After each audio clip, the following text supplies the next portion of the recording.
que substitui vários impostos. Teremos, portanto, ele tem dois nomes, porque tem duas destinações, o Estado e o município de um lado e a União do outro. Mas, de fato, é o mesmo imposto.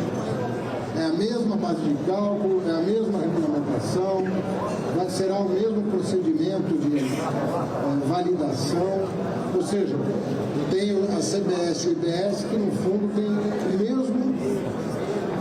mesma finalidade, mas com duas destinações diferentes. Por isso que chama IVA dual. Uma parte dele vai para estados e municípios e a outra parte fica com a União. Isso será de uma utilidade para as empresas que hoje elas nem sonham em ter no Brasil, apesar de terem adotado o Brasil como sede das suas atividades ou de terem vindo para cá com subsidiárias. Mas o fato é que elas não têm hoje ideia do quão simplificado será o nosso sistema tributário ao término da transição. E no caso da União, é rápida, porque tem a mesma destinação, e no caso dos estados e municípios, ela vai até 2032. O segundo elemento, que se combina com o primeiro, é que nós teremos um sistema tributário totalmente digital. Totalmente digital. Com o objetivo exatamente de que, com a ampliação da base de contribuintes, nós possamos ter uma alíquota mais razoável. Hoje a nossa alíquota está na casa de 34%. Né? Essa é a alíquota que se paga no Brasil. E nós temos segurança que, se nós tivermos um sistema digital que coíba a evasão, coíba a fraude, e essa alíquota pode ser reduzida, mesmo com as excepcionalidades que a emenda constitucional trouxe e que a lei complementar regulamentará. Mesmo assim, nós podemos ter uma alíquota mais baixa do que a vigente no Brasil. Isso significa dizer que os investimentos no Brasil serão desonerados, que as exportações serão desoneradas, que os produtos de consumo popular, sejam alimentos, sejam produtos industrializados, que são consumidos pelas famílias mais pobres, vão ter um preço melhor. Isso significa dizer que não haverá cumulatividade nos impostos. Isso significa dizer que nós não vamos exportar impostos, o que encarece os nossos produtos no mercado internacional. Então, o conjunto de benefícios dessa reforma é inestimável. Há quem projete um impacto sobre o produto interno bruto entre 10% e 20%. É como se o nosso PIB crescesse 20%, diluído no tempo, em função do ganho de eficiência que a nossa economia terá. Então, não se trata de pouca coisa que está se fazendo aqui. O presidente Lula, hoje, à tarde, assinou a mensagem que virá por meio eletrônico, como todas as mensagens presidenciais, mas fez questão que nós imprimíssemos, encadernássemos um exemplar e trouxéssemos às mãos do presidente Lira para formalizar a entrega de um ato tão importante que vai significar tanto para os brasileiros e brasileiras desse país. Então, nós estamos muito confiantes no processo.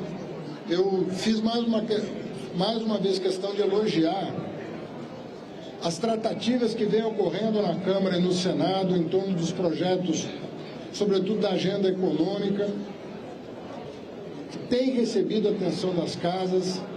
Nós nem sempre saímos daqui eufóricos com o resultado das negociações, mas em todos os casos houve avanço. Em todos os casos nós demos um passo na direção correta. Então isso para nós é muito importante. Agora, numa democracia, vez ou outra, e faz bem a imprensa em colher as vozes críticas ao que está sendo deliberado. Mas numa democracia, nós temos que saber negociar com os representantes do povo. Nós temos que saber compreender a dinâmica da nossa democracia e tentar aperfeiçoá-la o mais possível. Mas o O que eu quero dizer é que todos os projetos encaminhados ao Congresso receberam atenção e o presidente Lira me afiançou que o calendário que ele pretende fixar para a deliberação nesta casa vai até o recesso do meio do ano. Seja dia 15, seja dia 20 de julho, o que ele pretende é até o recesso levar a votação no plenário, que vocês sabem que, sendo uma lei complementar, embora tenha um quórum qualificado, não é o de uma emenda constitucional e é uma única votação. Então é algo que tem uma tramitação mais leve. Segundo aspecto importante é que a lei tem que cumprir a emenda constitucional da reforma tributária. Portanto, os parâmetros já estão fixados. Nós já estamos num outro nível de detalhe. Os grandes temas que foram já deliberados estão na emenda constitucional. Agora, na lei complementar, você vai detalhar. Então, na minha opinião, o nível de tensão ele vai diminuindo a cada etapa.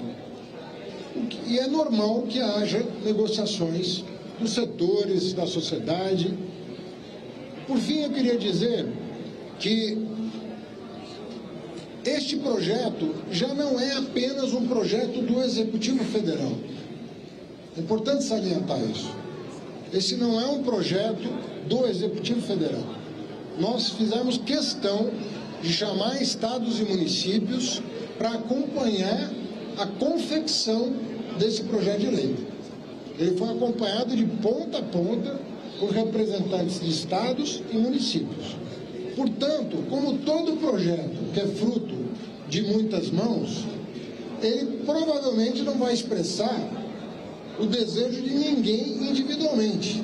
Não é um projeto do professor Api, não é um projeto do presidente Lula, do ministro A, B ou C, não.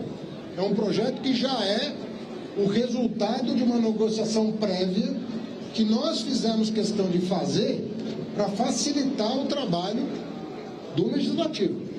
Porque se o Legislativo tivesse que fazer o que nós fizemos nesses 3 meses, nós talvez não tivéssemos condição de aprovar e sancionar a regulamentação da reforma tributária. Então é muito importante dizer que esses poucos dias, 9 dias a mais que nós utilizamos, foi para consolidar um entendimento mais amplo do que o do próprio Executivo Federal em proveito da tramitação legislativa. Queria salientar isso, porque essa foi a orientação dada pelo presidente da República e seguida pelo Ministério da Fazenda. Já tentar trazer para cá as coisas bem delineadas, até para que as divergências sejam identificadas rapidamente e possam ser alvo de deliberação o quanto antes. Eu vou... Cadê o Chico? Chico, como é que você... Acho que a gente pode chutar com um horário já do Senado. Porque eu tenho que ir na casa oficial do Senado. Vamos... Amanhã às 10, na Fazenda, haverá uma coletiva. Ele só disse como ficou a cesta básica, qual o tamanho da cesta básica. Deixa eu lhe falar.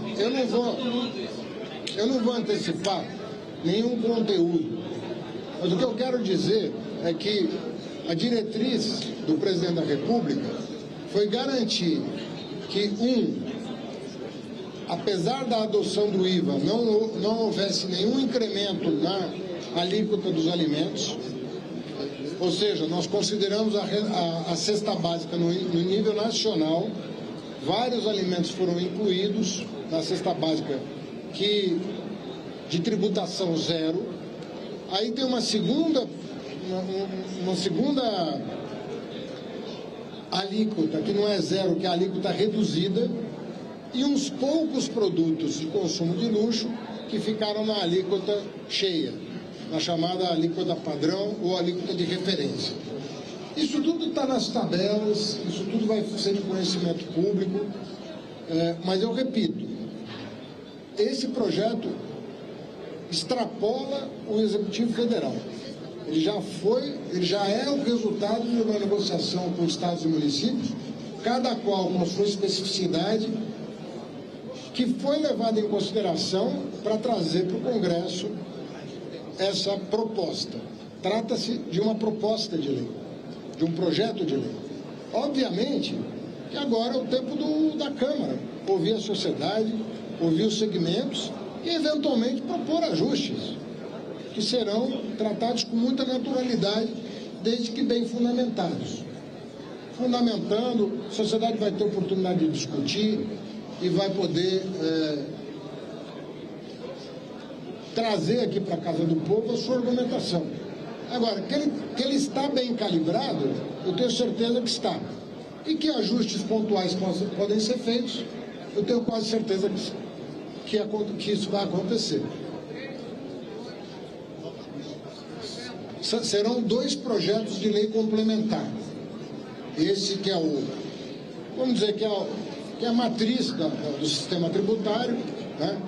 Quase toda a reforma está nesse projeto, ele é o projeto mais importante, mas o outro projeto, ele disciplina certos temas afetos ao Estado que são muito importantes, como o comitê gestor, tem vários outros temas que o API vai explicar e que vão começar a ser trabalhados pela equipe imediatamente, já estão em estágio avançado e vão ser ultimados até depois do feriado. Nossa ideia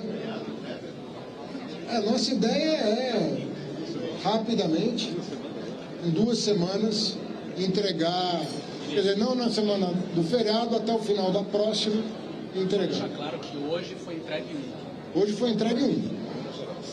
Mas vamos dizer que o grosso da reforma tributária está nesse. Nós só disciplinamos em 2 projetos, porque primeiro ia ficar ainda maior do que já está, são quase 500 artigos, 306 páginas. Então, e outra coisa é que o tema do outro projeto tem caráter administrativo, tem uma série de outras dimensões da reforma tributária que estão sendo tratadas em separado. Qual é a alíquota que ficou, a alíquota geral, que esse projeto estima? É a mesma da emenda constitucional. Não, o tamanho da alíquota, a estimativa. A mesma do último estudo que nós encaminhamos. Não tem diferença. Olha, a alíquota, uma coisa que é importante frisar é o seguinte: hoje nós temos uma alíquota de 34%. Nós queremos baixar essa alíquota. Agora, isso vai depende das exceções, a regra, e depende do sistema de digitalização para diminuir a evasão e aumentar a base tributária. Quanto mais eficientes nós formos, no sentido de ampliar a base, inclusive com cooperação federativa, que em se tratando de um tributo só, tanto o auditor municipal, quanto o auditor estadual, quanto o auditor federal, vão estar trabalhando no mesmo tema. Hoje, um auditor do Estado está cuidando do ICMS. Nós não temos nada a ver com isso, nem o auditor do município tem nada a ver com isso. Sendo um tributo só, você tem uma soma de fiscalização cujo objetivo é justamente ampliar a base de arrecadação. Porque se menos gente paga, os que pagam muito. Se mais gente paga, você consegue trazer a alíquota para um patamar adequado. Na Europa, onde a evasão é muito mais baixa do que no Brasil, menos do que a metade do Brasil, a alíquota é no máximo 25%. Né? Tem país que tem 22%, que é a média da OCDE, se eu não estou enganado. Mas com base nesse projeto. Ficou uma dúvida, é importante que o senhor esclareça. O senhor falou que ficou igual ao da reforma era 27,5%. É isso? A alíquota projetada? É 27,5%? Não, é 26,5% na média. Quanto? Na média, entre o PIB e o teto, é 26,5%. É muito importante isso, por favor. Mas, querida, eu vou te responder, eu tenho que perguntar para ele. Eu não sei responder. Eu achei que o senhor soubesse. Na média, ficou entre 25,7% e 27,3%, na média da 26,5%. Responde você, porque senão eu vou...